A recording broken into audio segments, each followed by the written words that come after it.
नमस्कार, मैं रवीश कुमार। सुमी से भारतीय छात्रों के निकाले जाने की कहानी वहां से शुरू होनी चाहिए जब छात्र आज बस से यूक्रेन के एक शहर पोल्तावा के लिए रवाना हुए। सीधे मंजिल पर पहुंच जाने से ऑपरेशन गंगा के इस हिस्से का किस्सा तमाम प्रयासों के साथ न्याय नहीं कर पाएगा। 24 फरवरी से छात्रों को अपील करते करते 12 दिन बीत गए। 12वां दिन एक उम्मीद की तरह आया, लेकिन छात्र नहीं निकल सके। आज सब कुछ वैसा ही हुआ जो कल हो जाना चाहिए था। छात्र अपने हॉस्टल से बस से रवाना हुए। यह कोई मामूली घटना नहीं थी। सही मायनों में ये इवैक्यूएशन हो रहा था, क्योंकि छात्रों को वहां से निकाला जा रहा था जहां वे फंसे थे। हम आपको क्रमवार बताना चाहते हैं ताकि पता चले कि निकालने के दौरान पूरे दिन क्या क्या होता रहा। यह उस वक्त की तस्वीर है जब बस छात्रों को लेने आई। उस वक्त भारत में दोपहर के 12 बज रहे थे और सुमी शहर में सुबह के 8:45। छात्रों को इस हिदायत के साथ बस में बैठने के लिए कहा गया कि मंजिल पर पहुंचने से पहले वीडियो सार्वजनिक ना करें। युद्ध के समय में ऐसी हिदायतें जरूरी होती हैं, पर कहा गया कि जब मंजिल पर पहुंच जाएं तो वीडियो साझा कर सकते हैं। मगर कुछ देर के बाद सूचना एजेंसियों के जरिए थोड़ा थोड़ा वीडियो साझा भी किया जाता रहा। तो सुमी से निकलने के समय से हम एक छात्र के संपर्क में थे। वह बता रहा था कि रास्ते में हर 1 किलोमीटर पर यूक्रेन की सेना का चेकपोस्ट मिल रहा है। एक जगह पर रेड क्रॉस की टीम भी मिली। सुमी से पोल्तावा 174 किलोमीटर दूर है और बसों का काफिला पोल्तावा की तरफ ही निकला है। अब आप जो वीडियो देखेंगे वो मात्र 27 सेकंड का है, लेकिन अंदाजा मिलेगा कि यूक्रेन के भीतर के हालात किस तरह के हैं। यह वीडियो हमें भारतीय समय के अनुसार दोपहर 1 बजे के आसपास उसी छात्र से मिला था। किधर जा रहे? अरे अपनी नहीं चेक करे, इनकी चेक करे। पूरी आर्मी ये वो रखी है बटालियन। इस वजह से लेट लग रहा था। बस मेन चेक पोस्ट है।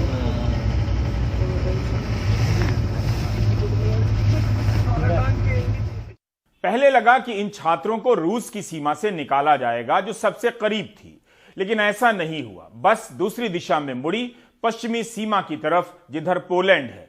पोल्तावा पहुंचकर इन छात्रों को ट्रेन से विनित्सिया होते हुए लवीव जाना था। इन्हें करीब 1000 किलोमीटर की यात्रा तय करनी थी, जिसके लिए कम से कम 10 घंटे तो लगने ही थे।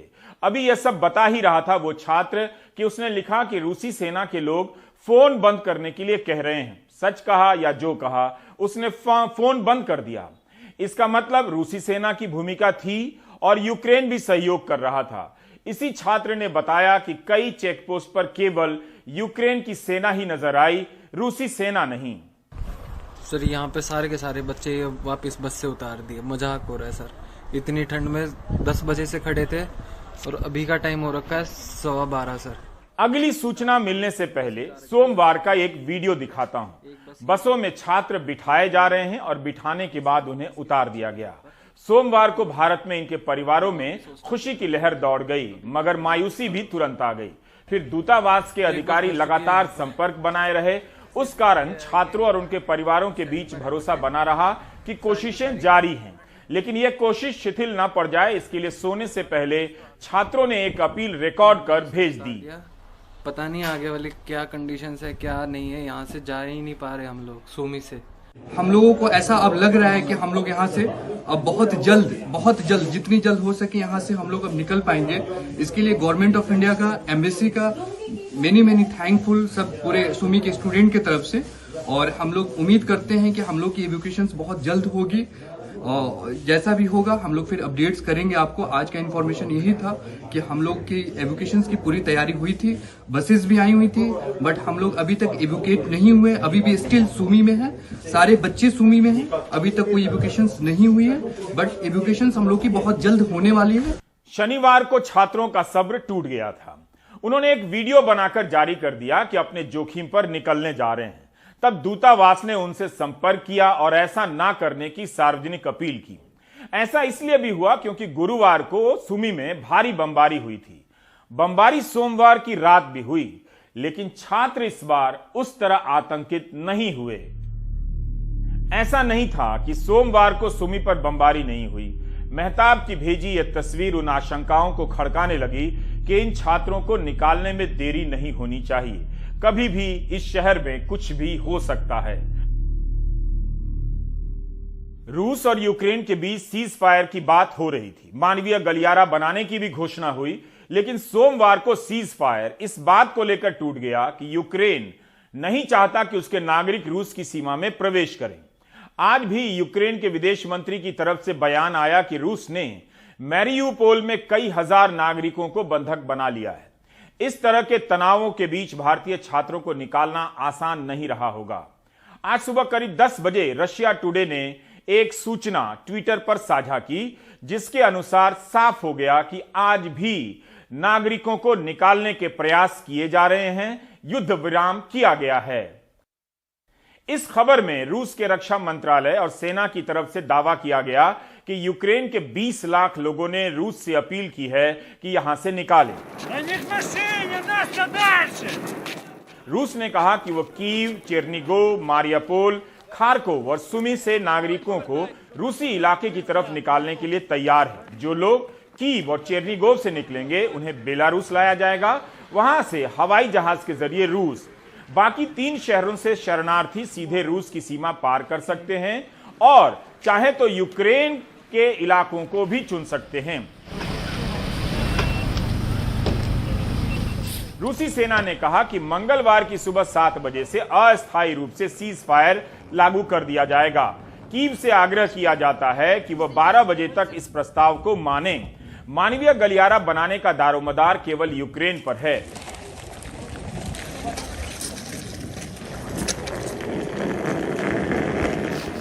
Возвращайся, забери этих родителей, потому что я не смогу жить. लगता है रूस ने अपने स्टैंड में बदलाव किया है।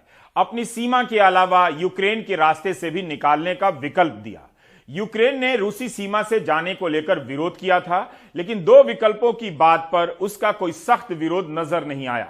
दोपहर के वक्त यूक्रेन की समाचार एजेंसी ने एक वीडियो ट्वीट किया। यह वीडियो सुमी शहर का ही बताया गया। इन बसों से सभी विदेशी नागरिकों को निकाला जा रहा है। बस के भीतर चीन के भी छात्र बैठे नजर आए। इस वक्त भारतीय समय के अनुसार दोपहर के 2:23 हो रहे थे। इस वक्त तक हम अपने चैनल पर भी कोई खबर नहीं चला रहे थे, लेकिन हमारे सहयोगी उमा शंकर सिंह ने बताया कि विदेश मंत्रालय के सूत्रों को इस बात से आपत्ति नहीं है कि इस खबर को अब दुनिया के सामने ला दिया जाए कि छात्रों को सुमी से निकाला गया है। समाचार एजेंसी पीटीआई ने केंद्रीय मंत्री हरदीप पुरी का बयान ट्वीट कर दिया कि सुमी में रह गए सभी 694 छात्र वहां से पोल्तावा के लिए निकल चुके हैं। यूक्रेन पर रूस के इस हमले के बीच सुमी में फंसे भारतीय छात्रों को आज सुरक्षित वहां से निकाल लिया गया है और इन सभी को सुरक्षित स्थानों पर ले जाया गया है। पिछले कुछ दिन से उनके वहां से निकाले जाने का मामला अटका हुआ था, लेकिन भारत ने रूस और यूक्रेन की सरकारों से बातचीत की और इसके बाद वहां युद्ध विराम हुआ और एक सेफ कॉरिडोर उनके निकलने के लिए दिया गया। छात्रों की जो स्थिति है अभी क्या है इसके बारे में जानकारी नहीं दी गई है, लिहाज वजह वही है उनकी सुरक्षा की बात, लेकिन वो सुमी से निकल चुके हैं इस बात की जानकारी दी है। और खुद केंद्रीय मंत्री हरदीप पुरी ने ये जानकारी भी दी है कि 694 जो छात्र हैं भारतीय वो सुमी से निकल चुके हैं। जो रूट बताया गया था रूस की तरफ से वो सेंट्रल यूक्रेन आकर पोल्टावा शहर आकर या तो वो यूक्रेन के ही रास्ते पोलैंड यानी कि पश्चिमी सीमा की तरफ जाएं, या फिर रूस ने अपनी तरफ से एक रास्ता सुझाया था जिसको कि यूक्रेन ने ऐतराज किया था। और यही वजह है कि कल जो 4 शहरों में सीज फायर और जो ह्यूमैनिटेरियन कॉरिडोर की व्यवस्था होनी थी वो नहीं हो पाई थी। कल भारतीय समय के हिसाब से रात के 1:30 बजे जब यूएनएससी की जो बैठक हुई उसमें भारत की तरफ से मुद्दा उठाया गया कि सुमी में भारतीय छात्र नहीं निकाले जा सके हैं, जबकि दोनों पक्षों के साथ लगातार भारत जो है अनुरोध करता रहा है। वहीं पे मौजूद जो रूस के प्रतिनिधि हैं उन्होंने ये कहा था कि रूस ये तय नहीं कर रहा, रूस ने अपनी तरफ से रास्ता दिया है लेकिन नागरिकों को किस तरफ से निकाले ये यूक्रेन के ऊपर भी निर्भर करता है। तो जाहिर सी बात है कि जो अभी तक अंदाजा हमें मिल रहा है वो ये कि सुमी से पोल्टावा लाकर और उसके बाद पश्चिमी सीमा की तरफ यानी कि पोलैंड बॉर्डर की तरफ छात्रों को ले जाया जा रहा है। 6 मार्च को यूक्रेन में भारतीय दूतावास ने ट्वीट कर बताया कि दूतावास की टीम पोल्तावा में मौजूद है ताकि भारतीय छात्रों को सुमी से निकालकर पोल्तावा होते हुए पश्चिमी सीमा तक ले जाया जाए। 7 मार्च को यही प्लान था जो कैंसिल हुआ। 8 मार्च को इसी प्लान पर काम शुरू हुआ। यूक्रेन के कई शहरों से विदेशी नागरिकों को निकाला जा रहा था। इसके लिए संयुक्त राष्ट्र में बहस भी हो रही थी। भारत सहित कई देश रूस से सीधा संवाद भी कर रहे थे कि वो मानवीय गलियारा बनाने में सहमति दे। 5 बजे के आसपास ANI ने यह वीडियो जारी किया कि सुमी से 12 बसों का काफिला निकला है। उसी की तस्वीर आप देख रहे हैं। वहां से सभी भारतीय छात्रों को सुरक्षित निकाल लिया गया है। उनके साथ भारतीय दूतावास के अधिकारी भी हैं। रेड क्रॉस की टीम भी चल रही है। बांग्लादेश और नेपाल के नागरिकों को भी निकाला गया है। वीडियो उस समय का है जब यह काफिला सुमी से पोल्तावा की तरफ जा रहा था।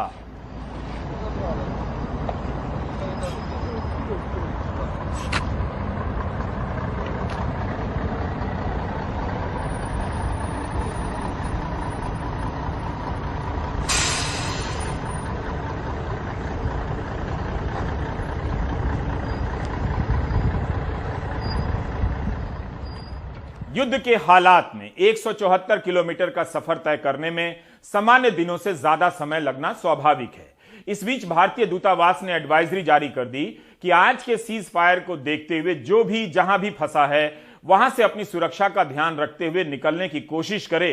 काफी देर तक सुमी से निकले छात्रों से संपर्क नहीं हो पा रहा था। उनका फोन बंद रहा, लेकिन सूचनाएं अब सरकारी समाचार एजेंसियों और ANI के माध्यम से आने लगीं। छात्रों ने भी कहा था कि पोल्तावा पहुंचने से पहले अब उनसे संपर्क नहीं हो पाएगा।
दूसरी तरफ भारत यूक्रेन के माइकोलाइव बंदरगाह में फंसे भारतीय नाविकों को भी निकालने में लगा था। यूक्रेन में भारतीय दूतावास ने ट्वीट किया कि यूक्रेन के शहर से 57 नाविकों को निकाला गया है, जिसमें 2 लेबनान के हैं और 3 सीरिया के। यहां से अभी कुछ और नाविकों को निकाला जाना है। यह भी पूरी तरह से इवैक्यूएशन है। रूस पर नागरिकों को निकालने का रास्ता देने के लिए बहुत दबाव पड़ रहा था। इस आक्रामक माहौल में रूस ने इन कोशिशों में सहयोग किया, इसे नोट किया जाना चाहिए। सीज फायर टूटा, लेकिन सीज फायर दोबारा भी हुआ और लोग निकाले भी गए। संयुक्त राष्ट्र में अमेरिका, फ्रांस और यूक्रेन रूस पर मानवीय गलियारा बनाने का दबाव डालते रहे। फ्रांस ने संयुक्त राष्ट्र में कहा कि रूस दोहरापन अपना रहा है। ऐसे बहुत कम यूक्रेनी होंगे जो रूसी शरण में जाना चाहते होंगे। संयुक्त राष्ट्र के मार्टिन ग्रिफिथ्स ने भी अपील की कि मारियोपोल, खार्किव, मेलिटोपोल और अन्य शहरों से नागरिकों को निकाला जाना बहुत जरूरी है। भारत ने भी सोमवार का प्लान फेल हो जाने पर संयुक्त राष्ट्र में चिंता जताई, केवल अपने नागरिकों के लिए नहीं बल्कि सभी नागरिकों के लिए। We have also reiterated our urgent demand for safe and uninterrupted passage for all innocent civilians, including Indian nationals remaining in Ukraine. We are deeply concerned that despite our repeated urgings to both sides, the safe corridor for our students stranded in Sumy did not materialize.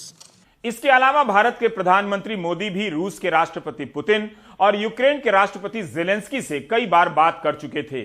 संयुक्त राष्ट्र में रूस के राजदूत Nebenzia ने ऐलान किया कि रूसी सेना मंगलवार की सुबह 7 बजे से सीज फायर करने वाली है और मानवीय गलियारा बनने देगी। इस खबर में लिखा है कि लोगों को विकल्प दिया जा रहा है कि वे रूस से जाना चाहें तो जा सकते हैं या यूक्रेन के शहरों से भी जा सकते हैं। सुमी में फंसे 694 भारतीय छात्रों का परिवार एक पल में 1 साल जी रहा था। उनके लिए आज की खबर यकीन करने लायक नहीं थी। उनकी बेकरारी बढ़ने लगी जब खबर पहुंची कि सुमी से भारतीय छात्रों को लेकर बसें पोल्तावा की तरफ निकल गई हैं। ये 13 दिन आपको हम इस चीज को एक्सप्लेन नहीं कर पाएंगे कैसे कटे। हमने दिन रात बच्चों के लिए फोन पे बात करना, यहाँ से पैसे ट्रांसफर नहीं हो सकते थे, वहां से पैसे निकल नहीं रहे थे, खाने पीने की प्रॉब्लम स्टार्ट हो गई थी बाद में। शुरू में तो प्रॉब्लम नहीं हुई बट बाद में स्टार्ट हो गई। रात के टाइम बमबारी होती थी, बच्चे बंकर्स में जाते थे, हम रात को 3-3, 4-4 बजे तक बच्चों से बात करते थे। हमें समझ ही नहीं आ रही थी हम क्या करें। फिर जब इवैक्यूएशन स्टार्ट हुई तो बच्चों का कहीं पे सुमी का नाम नहीं था। हमें ये टेंशन हुई कि हमारे बच्चे कैसे आएंगे, कि इनका तो कहीं पे नाम भी नहीं आ रहा, बच्चों को इवैक्यूएट करना है। उनके लिए रास्ता बहुत दूर था, वो वहां से अपने आप निकल नहीं सकते थे। वहां और यहाँ के टाइम में 3.5 घंटे का फर्क है। तो उस टाइम को कोऑर्डिनेट करना रात के टाइम बड़ा मुश्किल होता था कि हम लोग 3-3, 4-4 बजे तक यहाँ पे जागते थे कि बच्चों का हमें पता लगे बच्चे वहां पे सोए हैं कि नहीं सोए, क्योंकि रात को ही बमबारी होती थी सारी ज्यादा। बच्चे सारा दिन सारी रात बच्चे बंकर में होते थे, दिन में बच्चे हॉस्टल में है, वहां पे फिर लाइट बंद, पानी बंद, खाना भी नहीं था बच्चों के पास। शुरू में हमें कोई मदद नहीं मिली, हम तो बिल्कुल ब्लैंक हो गए थे, हमें कोई रास्ता नहीं दिखा, हम कहाँ जाएं, किसके पास जाएं, किससे हेल्प मांगे। हमने बहुत कोशिश की, बहुत ट्राई की, सोशल मीडिया पे भी हमने बहुत ट्राई की, पर हमें स्टार्टिंग में कोई भी रिस्पॉन्ड नहीं मिला कहीं से भी। एनडीटीवी ने हमारी बहुत हेल्प की, हमारी वीडियो चलवाई, थोड़ी देर में चलाई, तो सरकार को हुआ कि यहाँ बच्चे हैं और हमने निकालने हैं, क्योंकि ये अपने आप से बॉर्डर पे नहीं पहुंच पाएंगे। सुमी शहर से 694 छात्रों का सुरक्षित चले आना और निकाल लेना सामान्य घटना नहीं है। यहां से इन्हें निकालना सबसे मुश्किल लक्ष्यों में रहा होगा। 13 दिन लगे, लेकिन किसी को नुकसान तो नहीं हुआ। इस दौरान कई राज्यों के छात्र रिपोर्टर बन गए। उन्होंने सीख लिया कि अपनी बात कैसे देश और सरकार तक पहुंचानी है। गवर्नमेंट को रिक्वेस्ट कर रहे हैं कि प्लीज जल्द से जल्द हमारे लिए कोई हेल्प भेजें। We are just waiting for Indian embassy जो हमें यहाँ से बॉर्डर तक लेके जाए। You can see a situation, you can look at it. और मैं ये कहना चाहती हूँ कि हमारे शहर में कोई भी मेट्रो स्टेशन या ऐसा कुछ नहीं है जहाँ पे हम छुप सके। यहाँ पे सारी ओल्ड बिल्डिंग्स हैं जिनके नीचे हम रहकर अपना गुजारा कर रहे हैं। प्लीज मेरी ये रिक्वेस्ट है कि आप इस शहर की तरफ भी थोड़ा ध्यान दें, क्योंकि हमारे पास वाले सिटीज खारकों यकीन उन पे सब बोल रहे हैं कि उनके लिए एडवाइजरीज जारी की जा रही है, बट हमारे शहर के लिए अभी तक कुछ भी नहीं आया है। वी डोंट नो कि हम लोग कैसे सर्वाइव करेंगे। यहाँ पे हमारे पास कोई सोर्स आउट नहीं है। इतनी भगदड़ मच जाती है, इतना लोग पैनिक करते हैं, कोई it's completely utter because it's 9th day today. हम लोग वेट कर करके थक चुके हैं। We have lost every hope. छात्रों को सुमी के ये बंकर बहुत दिनों तक याद आएंगे। शायद उनके मानसिक स्वास्थ्य पर गहरा असर भी कर गया होगा। बम धमाकों के बीच इनका हर पल मौत के साये में गुजरता रहा होगा। यूक्रेन के कई शहरों में रहने वाले भारतीय छात्र अपने दम पर यूक्रेन की सीमा तक पहुंच गए थे, लेकिन सुमी में सैकड़ों छात्र इन बंकरों में कई दिनों तक फंसे रहे। अगर रूस सीज फायर नहीं करता, भारत सरकार सक्रिय पहल नहीं करती, दुनिया के बाकी देश दबाव नहीं डालते, तो इन छात्रों को और भी इंतजार करना पड़ जाता। सुमी की ये तस्वीरें बार बार याद दिलाती रहेंगी कि युद्ध को लेकर उछलने कूदने से पहले दूसरों या अपनों के बारे में एक ही तरह से सोचा जाना चाहिए। इन बंकरों के कवरेज ने यहाँ रहने वाले कई लड़के लड़कियों को रिपोर्टर बनाया है। किसी लड़की ने अंग्रेजी में वीडियो बनाया तो किसी ने हिंदी में, ताकि सरकार सुने, देश को समझ आए। हमारी सिचुएशन अब बहुत ज्यादा खराब हो चुकी है। रिपोर्टर बने इन तमाम छात्र छात्राओं में से मैं खास तौर से मेहताब और फैसल का जिक्र करने जा रहा हूं। फैसल और मेहताब के बनाए वीडियो ने भी इस मामले में बड़ी भूमिका अदा की है। ऐसे वक्त में जब आईटी सेल यूक्रेन में फंसे भारतीय छात्रों पर हमला कर रहा था कि गलती इन्हीं की है। छात्रों पर आरोप लग रहे थे कि ये लोग मीडिया में बयान देकर भारत को बदनाम कर रहे हैं, लेकिन फैसल और मेहताब इससे नहीं डरे। उनके और उनके जैसे छात्रों के बार बार बोलने से सुमी पर देश और दुनिया का ध्यान गया। 694 छात्रों की वापसी में इनकी भी कोशिशें शामिल हैं। मैं मेहताब यूक्रेन सुमी से और दीवान भी आया साथ में, और यहाँ देख रहे हैं हम लोग बंकर्स में रोज ऐसे ही लेटते हैं, ऐसी जिंदगी, ऐसी जद्दोजहद है।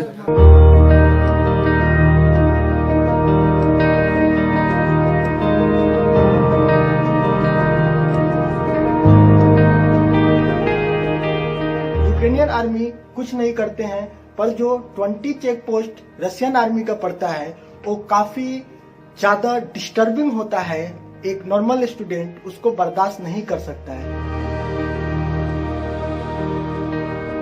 वो कुछ कह रहे हैं बसेस खड़ी हुई है, बट बसेस खड़ी करने से नहीं होगी रशियन बॉर्डर पे। रशिया बॉर्डर ही हम लोग के सिर्फ करीब है। यहाँ से 20 से 25 मिनट टाइम लगेगा रशिया बॉर्डर पहुँचने में। तो दिन पर दिन सिचुएशन बहुत ज्यादा खराब होता जा रहा है। आप देख सकते हैं बहुत सारे बच्चे पानी के लिए दर बदर भटक रहे हैं, पर हमें पानी नहीं मिल रहा है। यहाँ पे कल रात यहाँ पे बम्बार्डिंग हुई थी, बहुत बड़ी ब्लास्ट हुई है। इधर लग रहा है आ रहा है क्या? का आवाज है। नहीं वहाँ गिरा है शायद। गो सेल्टर्स। देखिए कितनी ज्यादा फिर से ठंड बढ़ गई।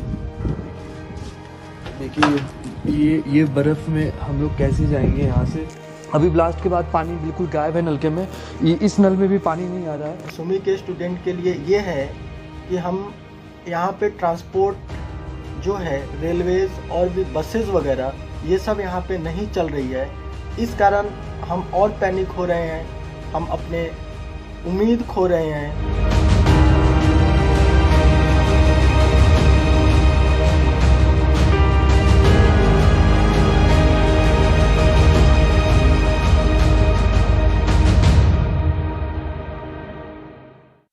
फैसल और मेहताब दोनों ही मोतिहारी के हैं। यह सिर्फ संयोग है कि मेरे जिले के हैं। मेहताब की भाषा थोड़ी परिष्कृत है, लेकिन फैसल की नहीं। फैसल के बोलने के अंदाज से मुझे अपना अतीत भी याद आया। मैं भी कभी फैसल की तरह हिंदी और अंग्रेजी के शब्द बोलता था तो लोग हंस देते थे, क्योंकि भोजपुरी का टोन आ जाता था। सुमी से भेजे गए एक वीडियो में जब फैसल बोल रहा था तब वहां कुछ छात्रों की हंसी सुनाई दी। मैं इस हंसी को पहचान गया। इसे गिगल कहते हैं, एक तरह से दूसरों पर हंसना। हम आपको फैसल को बोलते हुए भी सुनाएंगे, ये बताने के लिए कि सूचनाओं का अस्तित्व बेहद स्वतंत्र होता है। कई बार सूचनाएं खुद ही व्याकरण और बोलने की शुद्धता को धक्का मारकर अलग कर देती हैं। उन्हें व्याकरण नाम के साबुन और शैम्पू से नहा धोकर तैयार होना अच्छा नहीं लगता। जब आपको चोट लगती है या सामने से गोली आती दिखती है तो आप वही बोलते हैं जो आप होते हैं।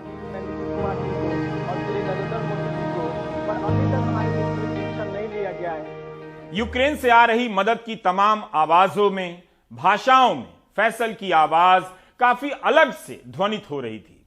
मैंने इस बात को पहले ही दिन नोट किया, लेकिन आज के लिए बचाकर रखा था। सोचा था जब वो सुरक्षित लौट आएगा तो पूरी दुनिया को बताऊंगा कि सुमी में सैकड़ों भारतीयों के बीच एक फैसल नाम का लड़का था, जिसकी तरह मैं भी कभी बोलता था। आज वो मेरी तरह बोल रहा है, लेकिन काम वही कर रहा है। सही बात को सही सही रिपोर्ट कर रहा है, ताकि 694 लोगों की जान बच जाए। सरकार और दुनिया का ध्यान उनकी तरफ जाए। भाषा और सूचना का यह प्रथम और अंतिम महत्व है। हम फैसल की रिपोर्टिंग के कुछ हिस्से फिर से दिखा रहे हैं, ताकि आप फैसल के बोलने के अंदाज को लेकर खूब हंसें। चाहे तो हंस सकते हैं और प्यार भी कर सकते हैं।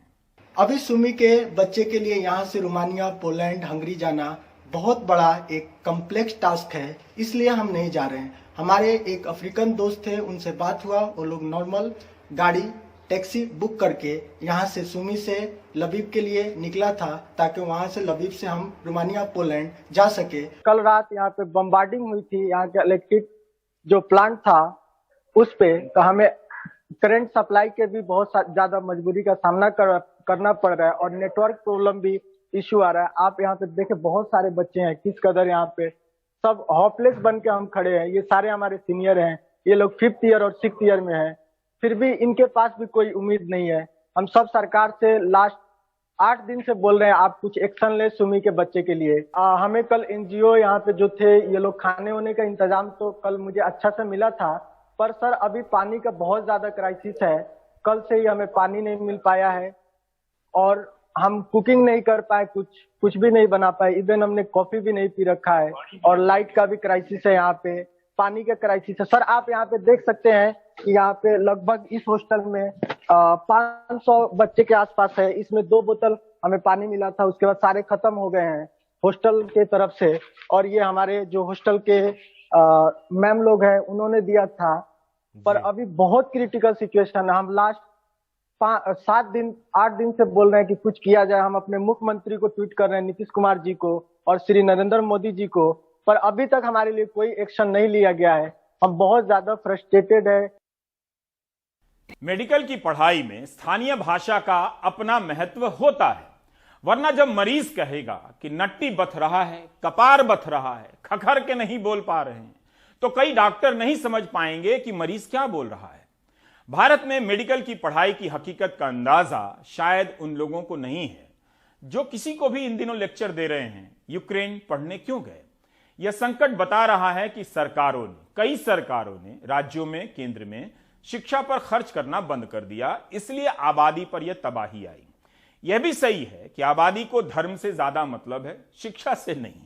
शिक्षा का निजीकरण इतना भयावह हो चुका है कि सस्ती और अच्छी शिक्षा के लिए लोग जहां तहां पलायन कर रहे हैं, अपने देश में भी और दूसरे देश में भी।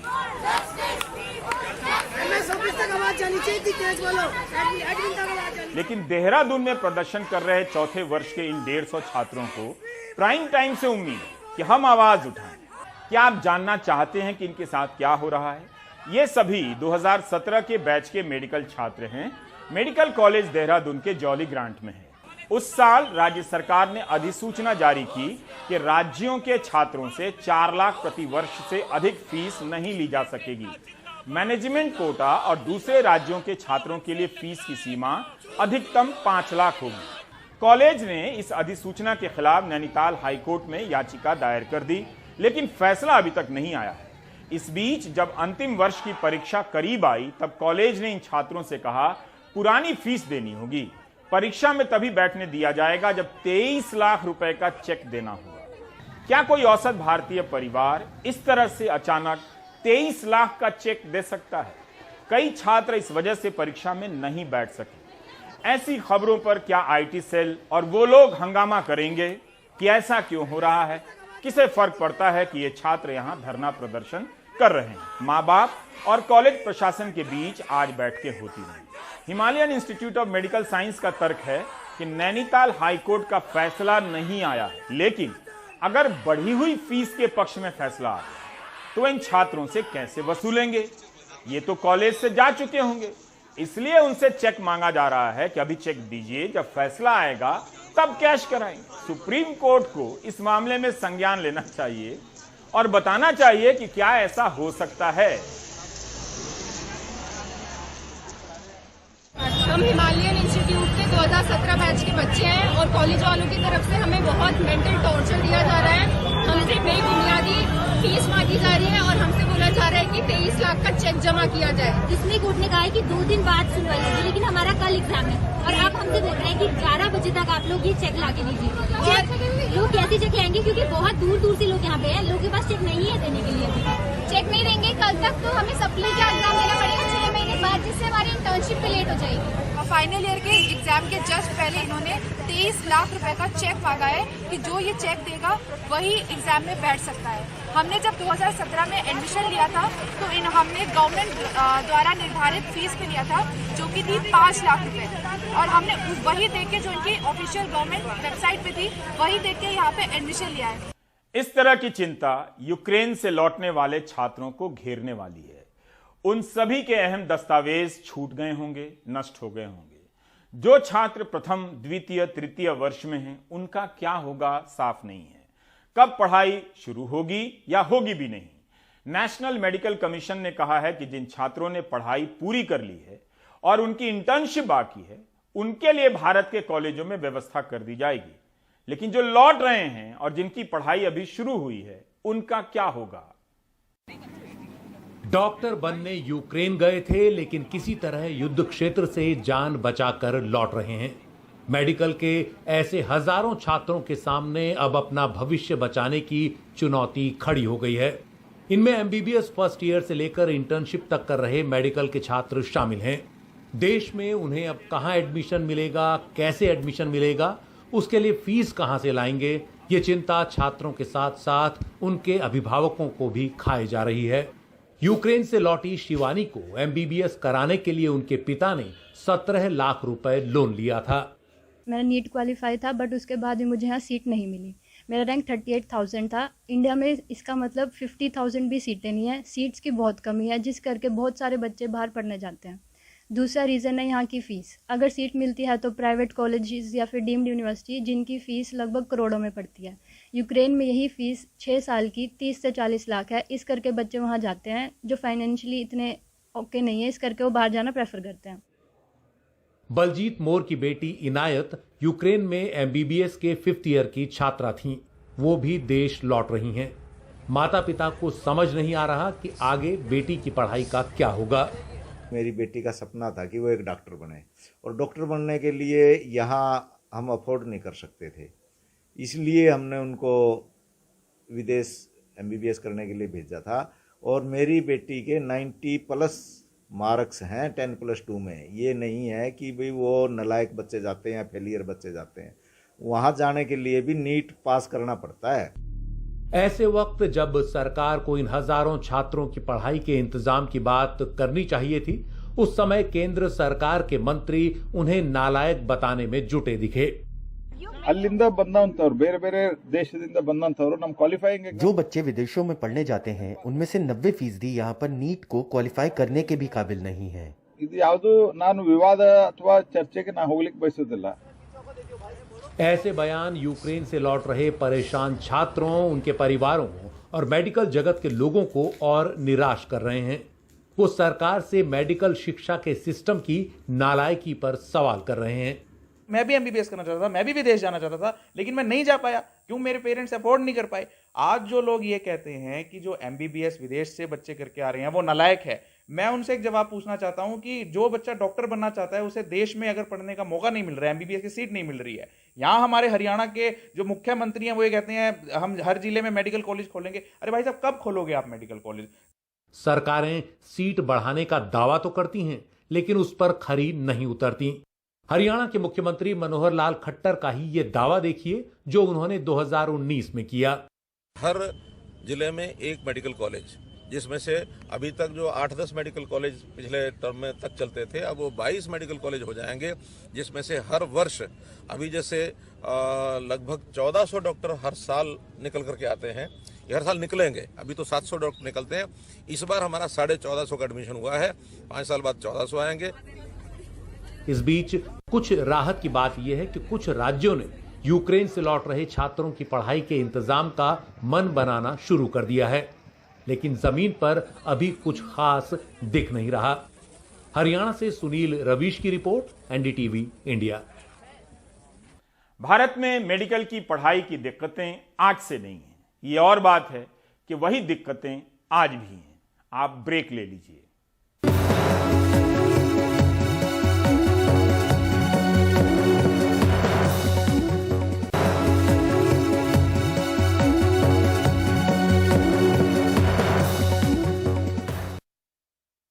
एग्जिट पोल को लेकर कुछ लोगों ने बहुत गजब के लतीफे बनाए हैं, काफी हंसा हंसी हो रही है, लेकिन कुछ लोग परेशान हो गए। एग्जिट पोल ने उत्तर प्रदेश के बारे में एक ट्रेंड बताया है कि भाजपा की सरकार बन रही है, कभी स्पष्ट बहुमत से तो कभी सामान्य बहुमत से और कभी बहुत ज्यादा सीटों से। अखिलेश यादव ने इस ट्रेंड को चुनौती दी है। आज उन्होंने लखनऊ में एक प्रेस कॉन्फ्रेंस भी की और अपनी सरकार के बनने का दावा भी। बनारस के पहाड़िया मंडी इलाके में सपा कार्यकर्ताओं ने ईवीएम से भरा ये ट्रक पकड़ा। इसके बाद जमकर हंगामा हुआ।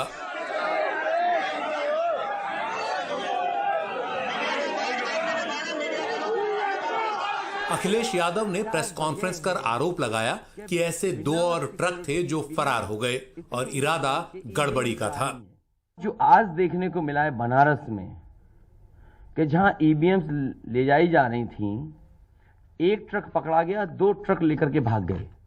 अगर सरकार चोरी नहीं कर रही थी, ये वोट की चोरी जो नहीं कर रही थी, तो कम से कम बताए कि एक गाड़ी रोक ली, पकड़ी गई, 2 गाड़ियां क्यों भागी?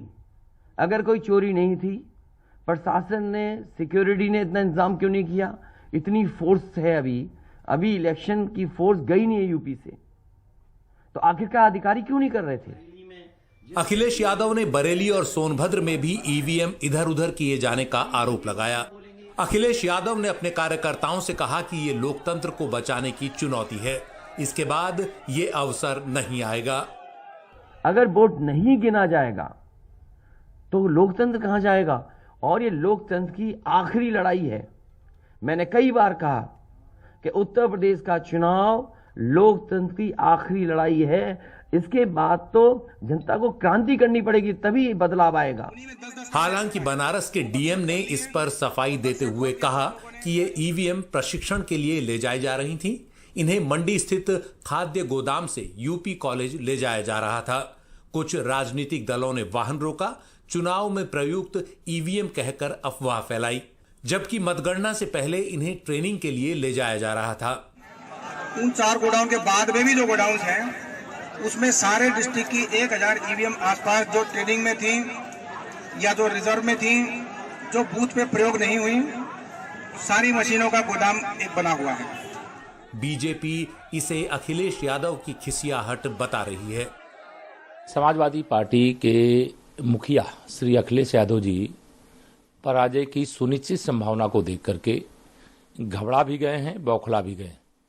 उनके आरोप जो भी हैं वह तथ्यहीन हैं, निराधार हैं और अफवाह फैलाने वाले।